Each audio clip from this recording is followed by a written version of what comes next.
Again, everybody is kind of like a questioning with a Wike's character here. That's the point.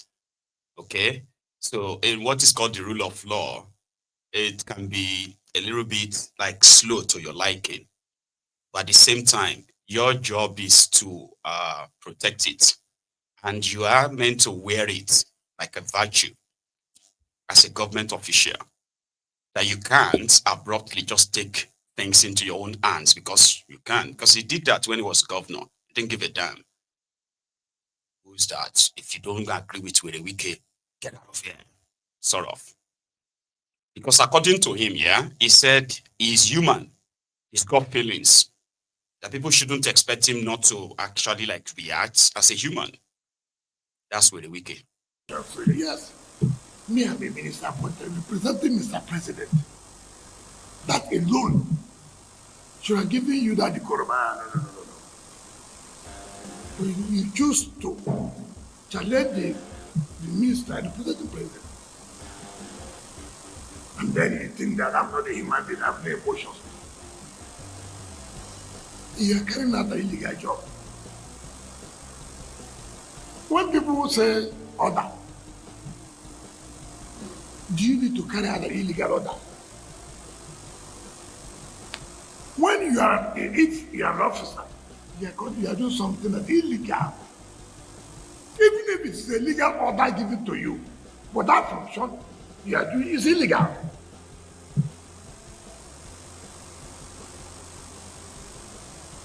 Police was built here under high tension. Police, even as an institution, not private. They arrested our officers. I said, wow, I went there by myself. Look at high tension. Even if they are worse enemy, you must encourage that. And I said, no, you can't continue to do it. It's not good. And I educate, and I think look at the documents. He said, they didn't know. They should obey it. An institution, not as private individual. Nobody will respect you.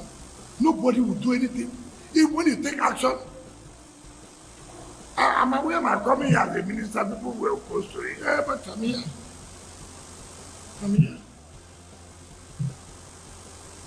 And I never one day knew that I was a minister of the FCT. I was a minister before. But I never knew I was a minister of the FCT.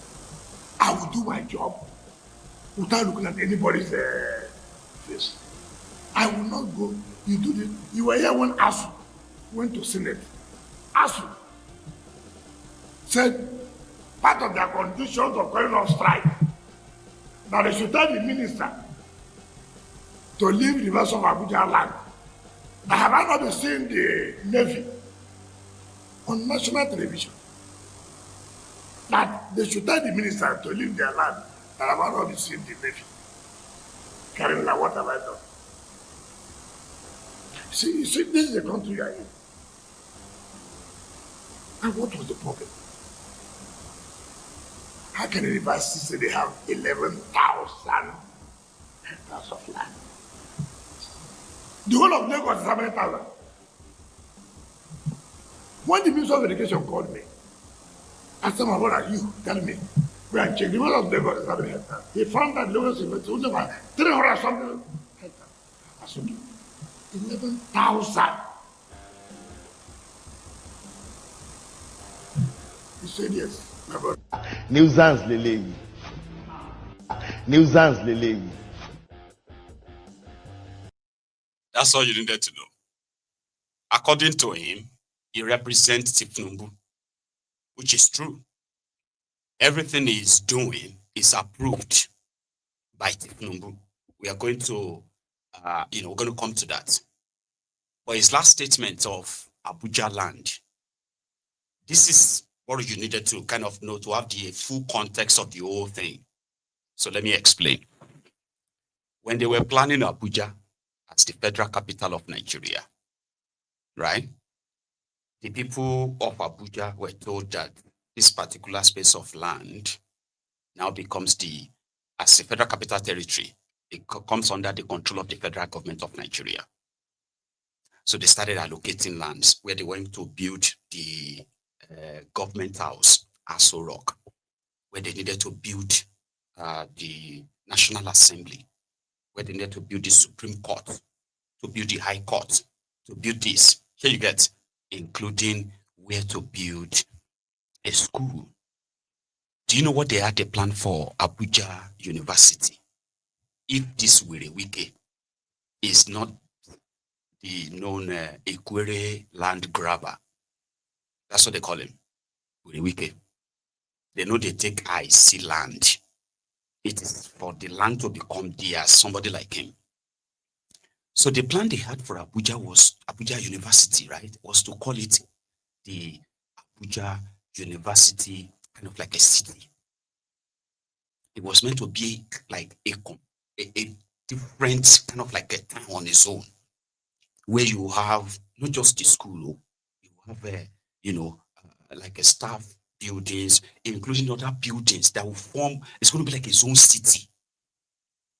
That's the plan, because their plan was that Abuja, as the federal capital, will be the center for the entire country. So everybody from Nigeria, all over the country, you should be able to have a space in Abuja. Not like you should have a land. No. Having a space means if they say, oh, this is a university city, so to say, right? It's like, then you know that everything you're going to find in other places in the Abuja city, you're going to have it there. It's like a different town on its own.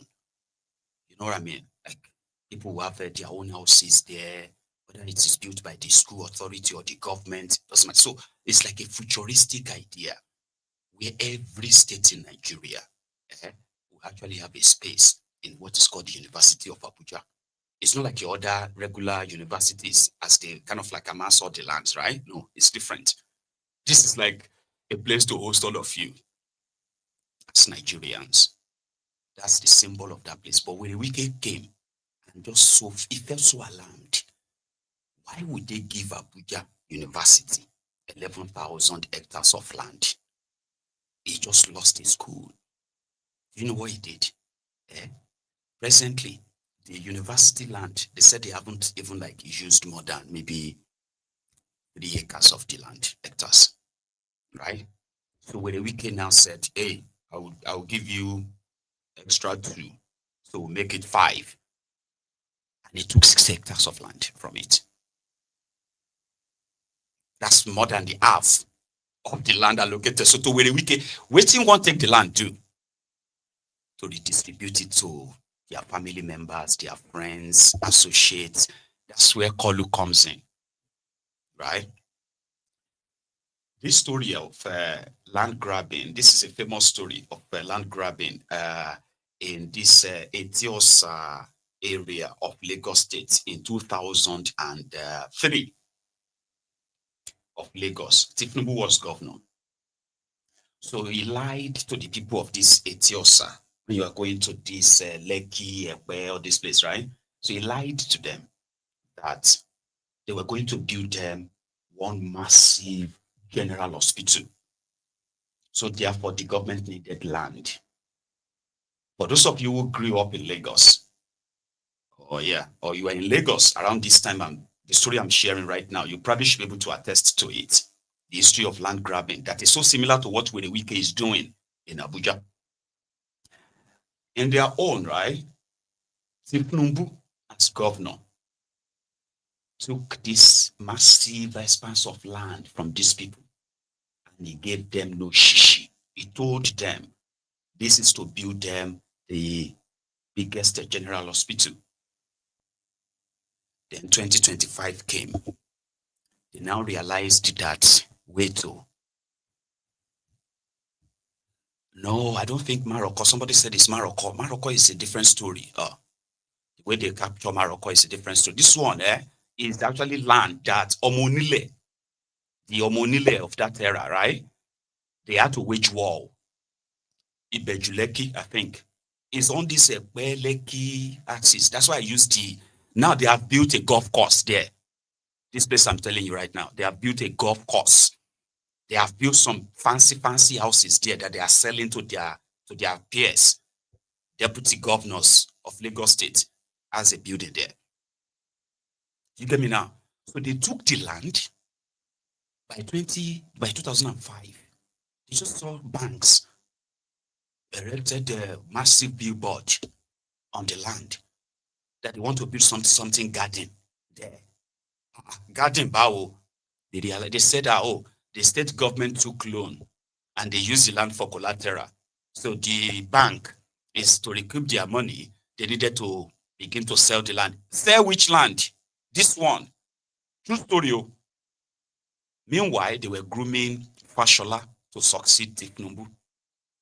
So when they started the campaign of 2007 for Fashola, and this story as well, actually, right, this particular part of the story, which Fashola himself kind of like shared on Fumi Yoda. I can't remember her program. It's kind of like they've rested the program now. You remember Fumi Yoda? Now she had this program that she brought Fashola on, and he shared this part of the story I'm about to tell you. Because of this land issue, so they were campaigning for Fashola to be governor of Lagos State. So they got to this place. People were mad already, right? So when they realized that Tinubu and Fashola were in that area, like their campaigns were like, everybody was like already waiting for them. The moment they arrived, the Omonile in the area, they opened fire on everybody. Baba, they wanted to kill Tinubu and kill Fashola, despite all the security around them. Fashola said he didn't know how one of the shooters who were like shooting in the place, right? Because everybody was like running then, right? One of the shooters got closer to the governor's convoy. Tinubu and Fashola, they were seated behind, the back seat, right? And the guy opened fire at them. But they were driving in a bulletproof vehicle. Fashola thought they shot at him. They kind of like, he's dead. But Tinubu, the Don, sat there. That's how he described it. So he sat there and was like, don't worry, all right. I'm going to get you out of this place very soon. And that was his own first baptismal of fire. That things can escalate so quickly, enough that your life could be in danger in this their political game. Now back to Abuja. Wike is doing a lot of illegality.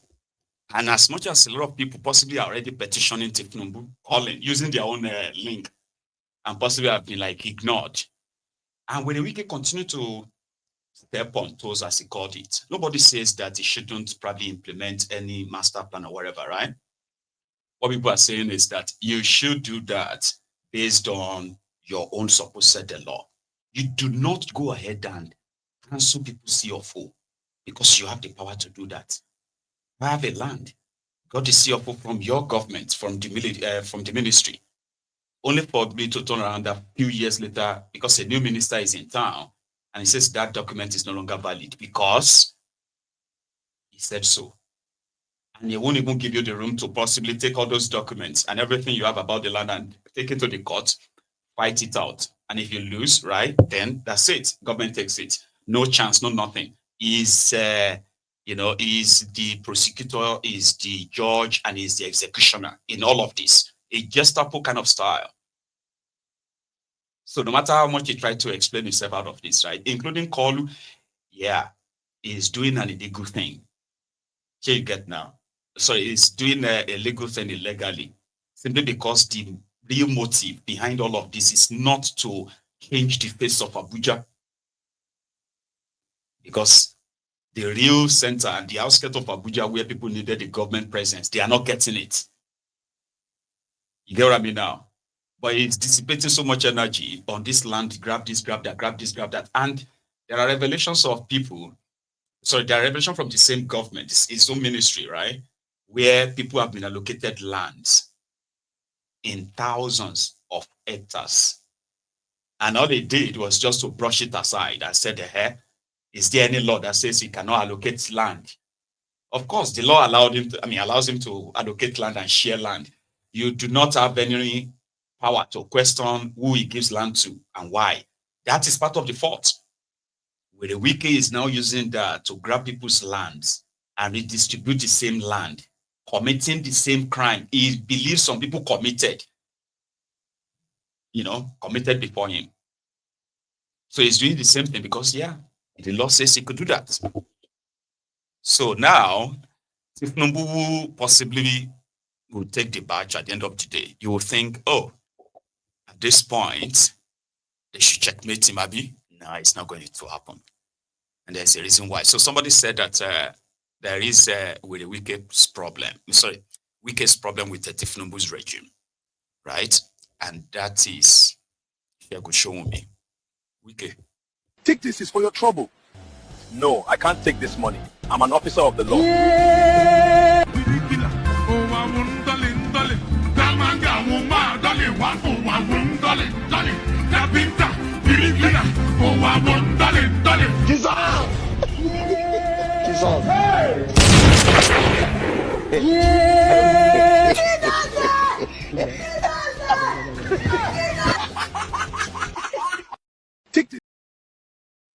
Now let's go here. What Sheku showed me had to say. He called it Wike problem. Yeah, Wike problem with Tinubu's regime. Show me. Meant to have. Listen to what's happening on radio, listen to what's happening on television, filter the internet and see the opinion of Nigerians. What you are going to find out is that the federal government of Bola Ahmed Tinubu has a Wike problem. And what is this Wike problem? An energetic, competent, goal-driven, with evidence of performance on one side, but a mismanaged, excessively irritating and garrulous aide who has no capacity to understand that you are a minister, you are representing a president. The amount of invectives you put out at people increases their ability for them to, first of all, dislike you, and then by inference begin to dislike your principal, who then makes everybody believe that you have been given the liberties to disrespect everybody in the country. You had a problem in Rivers, you were backed. People didn't like that. You seem to have issues with almost all our revered leaders in the country, whom you have no ears talking to them anyhow, speaking to them anyhow, disrespecting them. People tolerated it. You are constantly in the media, screaming, shouting, bellowing, jumping, saying it anyhow you like. People are slowly but gradually unhappy. And suddenly, you have to do a ministerial responsibility that could have been done via administrative correctness. But in your, I'm bigger than everybody, I'm very strong, I'm this and that, you put yourself in a situation where a junior ranking officer is now forced to hold the line before you and made yourself and the entire government you represent to become the caricature of Job. Let me advise so that they know. I once asked Chief Obasanjo one day when he had finished that, sir, how do you people control, how do you get the army and the armed forces to behave in civilian regime? I want self now, Mumu. Don't get carried away. So we just leave the messenger. So we just take the message and leave the messenger. Right? So it's not wrong. Everybody is still talking to the character of Wike, which will further bring more damages to Tinubu's already unpopular regime. Because Tinubu's regime is not popular. So you get, like, a lot of people sees it as an illegitimate government, and the characters around him as well pointed to the fact that, oh yeah, Tinubu's baggages, right? Very much relative, because look at his friends, just show me your friends. So the druggie himself needs Wike, because to them, it doesn't really matter. Whether you call him illegitimate, whether you said he didn't win and he rigged, it doesn't really matter. To him, he is your president today. And there are those who made that happen. The likes of Wike. So is Wike going to be a burden or an extra baggage for Kolu? There are those who are already looking into that. Kolu has already sort of like conquered River State. I do not have apologies for you if you're from River State. You get where I'm coming from, Abi? So politically, it doesn't really kind of like matter anymore if Wike is still a minister or not, because with Fulbara, I don't think Kolu needs Wike that much, but they might continue to give him, give him that sense of entitlement or something to make him feel like they still need him.